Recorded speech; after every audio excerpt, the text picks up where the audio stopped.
Hi, kiddo. Got another story for you today. This one is called The Easter Egg Farm. Oh, there it is, a little crooked. The library's computer has been down, so it's been kind of hard to choose out books. But I found this one, and it looks pretty good. So we'll read The Easter Egg Farm, because it's getting towards Easter time anyway. There we go, by Mary Jane Auck. There we go. Pauline lived in Mrs. Pennywort's hen house with 4 other hens. I'll bet you the yellow one is Pauline. Each day, Mrs. Pennywort collected the eggs. "Only 4 eggs again today?" she asked. "Somebody isn't doing her job. Are you all trying?" The hens clucked. "Well, try harder. I want 5 eggs tomorrow. Concentrate." Pauline was embarrassed. She was the one not laying an egg. Every time she tried, the other hens squabbled. Pauline couldn't concentrate in all the confusion. "Pauline is lazy," one hen clucked. "I'm not lazy," Pauline said. "I'm just different." She turned her back on the others and concentrated very hard. Finally, a wonderful thing happened. Pauline stepped back to look at the egg in her nest. It wasn't like the other eggs, but Pauline thought it was beautiful. See that egg? "Get a load of this," another hen cackled. "Pauline just laid the world's ugliest egg." "It's not ugly," Pauline said. "It's just different." But Pauline began to feel ashamed of her egg. She nudged it under the straw with her beak. The harder Pauline tried to lay a normal egg, the stranger her eggs got. She hid each one of them, but not before the other hens had seen them and made fun of her. Poor Pauline. When Pauline couldn't stand the teasing any longer, she made herself a nest outdoors. She stared at the sky, concentrating very hard. This time her egg came out blue with clouds. But before Pauline could hide the egg, someone saw it. Mrs. Pennywort. "Pauline, what a lovely egg," she said, holding it up in the sunshine. "This is too unusual to crack open for my breakfast. I'll put it on my windowsill where everybody can enjoy it." The next day, Pauline laid an egg that was even more unusual. Mrs. Pennywort was delighted. "Can you make more eggs like this?" Then Mrs. Pennywort noticed a ladybug on a blade of grass right in front of Pauline. "Hey, I get it. The egg comes out looking like whatever you see, right?" Pauline blinked. She wasn't quite sure how it worked herself. "This is fantastic," Mrs. Pennywort said. "Come into the house with me and we'll see what kind of eggs you lay there." I hear Audrey meowing too. Pauline loved being inside. There were lots of pretty things to look at. In her new surroundings, Pauline became quite creative.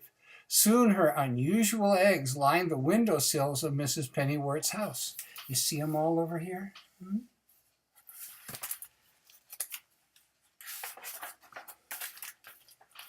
One day, a lady appeared at the window. "Are these lovely Easter eggs for sale? I need one for every child in town. They're for our annual Easter egg hunt." "No problem. We can lay that many eggs, can't we, Pauline?" "We?" thought Pauline. She'd never seen Mrs. Pennywort lay an egg, so she knew it was up to her. Laying eggs for the Easter egg hunt would be an honor. She clucked happily. "Come back for your eggs the night before Easter," said Mrs. Pennywort. See her there?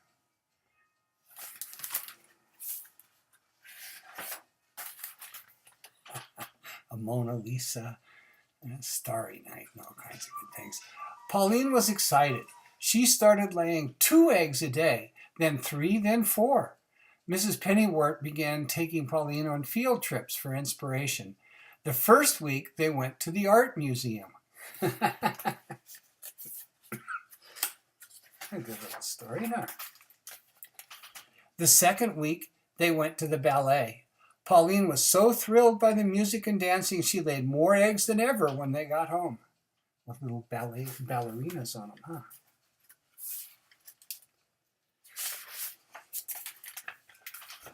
Finally, it was the day before Easter.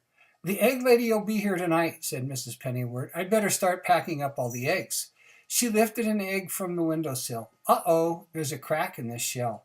Mrs. Pennyworth ran to another window. Pauline, some of the eggs are hatching. We shouldn't have left them in the sunshine. Soon baby chicks were popping out all over the sunny side of the house. Stay in there, Mrs. Pennyworth shouted at the unhatched chicks. You're ruining the eggs. But the chicks didn't listen. They just kept hatching and hatching. Hello, Audrey. Audrey's down here too, listening to the story. Mrs. Pennyworth took the broken shells to the table and frantically tried to glue them together. It's no use. I was never any good at craft projects. Just then there was a knock at the door. Yoo-hoo, called the egg lady. And there's Audrey back there too. You see her back there? I'm here for the Easter eggs. Do I have a deal for you? Cried Mrs. Pennyworth. How would you like Easter chicks instead of eggs?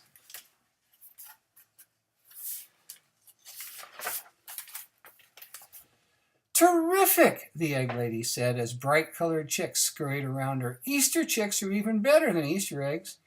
Mrs. Pennyworth helped the egg lady gather the chicks. But as fast as they popped into the basket, the chicks jumped out again. Mrs. Pennyworth heard a clucking noise and looked up.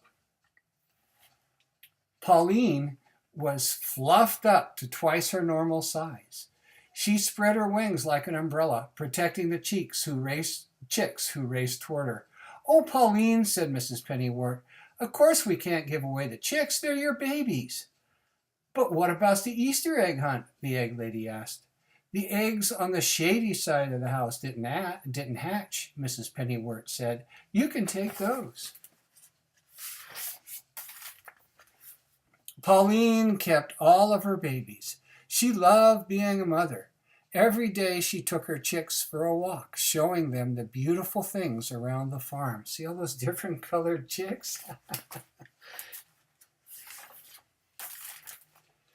The chicks' grown-up feathers started to come in. These chicks sure are different, said Mrs. Pennyworth. Pauline clucked proudly. There we go. We got the word right, didn't we? Soon Pauline's daughters were laying their own eggs. They took turns in the nest box laying eggs of every color and design. Children from miles around came to see the unusual eggs and chickens. Mrs. Pennyworth's farm became known as the Easter Egg Farm.